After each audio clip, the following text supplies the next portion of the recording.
নমস্কার বন্ধুরা, কেমন আছেন? আশা করছি আপনারা সবাই ভালো আছেন। জব নিউজ 18 বাংলা ইউটিউব চ্যানেলের পক্ষ থেকে আপনাদের সকলকে স্বাগতম জানাই এবং আপনাদের জন্য রিক্রুটমেন্ট নোটিফিকেশন নিয়ে এসেছি, যেটা হচ্ছে রেলওয়ে তরফ থেকে। এখানে শূন্যপদ রয়েছে 1007টি, ঠিক আছে। সেই নিয়ে আমরা বিস্তারিত আলোচনা করব, কি কি ক্রাইটেরিয়া রয়েছে সেটা নিয়ে আমরা জেনে নেব, ঠিক আছে। এই যেখানে দেখতে পাচ্ছেন পদের নাম শিক্ষানবিশ নাম দেওয়া হয়েছে। শূন্যপদের সংখ্যা 1007টি, আগেই বলে দিয়েছি। আবেদনের যোগ্যতা হচ্ছে মাধ্যমিক পাস এবং নিয়োগ পদ্ধতি হচ্ছে ডকুমেন্ট ভেরিফিকেশন। এবং আবেদনের শেষ তারিখের দিকে লক্ষ্য করলে 4/5/2025, অর্থাৎ এখনও আবেদন চলছে।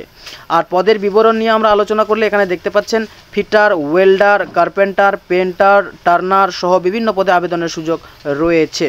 তারপর আবেদনের যোগ্যতা নিয়ে কিছু কথা বলবো। এখানে বলছে আবেদন ইচ্ছুক সকল চাকরি প্রার্থীকে যে কোনো স্বীকৃত বিদ্যালয় থেকে অত্যন্তপক্ষে 50% নম্বরের সাথে মাধ্যমিক পাস করতে হবে, ঠিক আছে।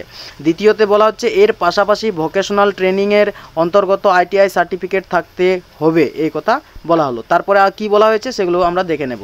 এক্ষেত্রে তোমাদের যে বিষয়ে আইটিআই সার্টিফিকেট থাকবে সেই পদের জন্যই আবেদন জানাতে পারবে। ন্যূনতম 18 বছর থেকে সর্বোচ্চ 24 বছরের চাকরি প্রার্থীরা এখানে আবেদন জানাতে পারবে। সরকারি সংরক্ষণের নিয়ম অনুসারে সংরক্ষিত শ্রেণী সকল চাকরি প্রার্থীকে বয়সের ক্ষেত্রে ছাড় দেওয়া হবে, অর্থাৎ যেটা রিজার্ভেশন সেই সিস্টেমটিও রয়েছে। মাসিক বেতনের দিকে যদি আমরা লক্ষ্য করে দেখি তাহলে এখানে বড় অঙ্কের টাকা রয়েছে, যেটা হচ্ছে সরকারের অ্যাপ্রেন্টিস নিয়ম অনুসারে প্রতিটি নিযুক্ত কর্মী প্রতি মাসে একটি বেতন পাবে। সেটা হচ্ছে কি 2 বছরের আইটিআই কোর্স যাদের করা আছে প্রতি মাসে 8,500 টাকা পাবে, 8,050 টাকা পাবে। দ্বিতীয় হচ্ছে 1 বছরের আইটিআই কোর্স কম সম্পূর্ণ প্রার্থীদের প্রতি মাসে 7,700 টাকা দেওয়া হবে। নিয়োগ পদ্ধতিতে আমরা যদি লক্ষ্য করে দেখি, আগেই বলেছি এখানে কিন্তু কোনো রকম লিখিত পরীক্ষা বা ইন্টারভিউ হবে না। নিয়োগের জন্য শুধুমাত্র মাধ্যমিক এবং আইটিআই প্রাপ্ত নম্বর বিবেচনা করবে রেল দপ্তর, ঠিক আছে। উভয় পরীক্ষা মিলিয়ে একটি মেধা তালিকা প্রকাশ করা হবে। তারপর যোগ্য প্রার্থীকে ডকুমেন্ট ভেরিফিকেশনের মাধ্যমে নির্দিষ্ট পদে নিয়োগ করা হবে। তারপর আবেদনের পদ্ধতিতে কি বলা হচ্ছে এখানে আমরা একটু দেখে নিই। এখানে অবশ্য সম্পূর্ণ অনলাইন মাধ্যমে আবেদন জানাতে হবে। আবেদনের জন্য প্রথমে ন্যাশনাল অ্যাপ্রেন্টিস এর অফিসিয়াল ওয়েবসাইটে গিয়ে অনলাইন মাধ্যমে রেজিস্ট্রেশন করতে হবে। এরপরে নিজের প্রয়োজনীয় নথিপত্র আপলোড করে একটি আবেদনপত্র পূরণ করতে হবে।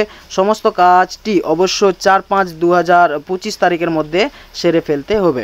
এবং আমরা নিচে দেখব ওয়েবসাইটের বিষয়টা, সেটা লিঙ্কগুলো আমি ডিসক্রিপশনে দিয়ে দেবো, কিভাবে আপনারা অ্যাপ্লাই করতে পারবেন বা কোন লিঙ্কে গিয়ে আপনারা অ্যাপ্লাই করবেন সেই অফিসিয়াল ওয়েবসাইটটা দেওয়া থাকবে এবং নোটিফিকেশনটিও দেওয়া থাকবে, আপনারা সেখান থেকে দেখে নেবেন। এই ভিডিওটি যদি ভালো লেগে থাকে নিশ্চয়ই একটি লাইক করবেন এবং অবশেষে আমার চ্যানেলের সঙ্গে সম্পর্ক রাখার জন্য সাবস্ক্রাইব করে রাখবেন।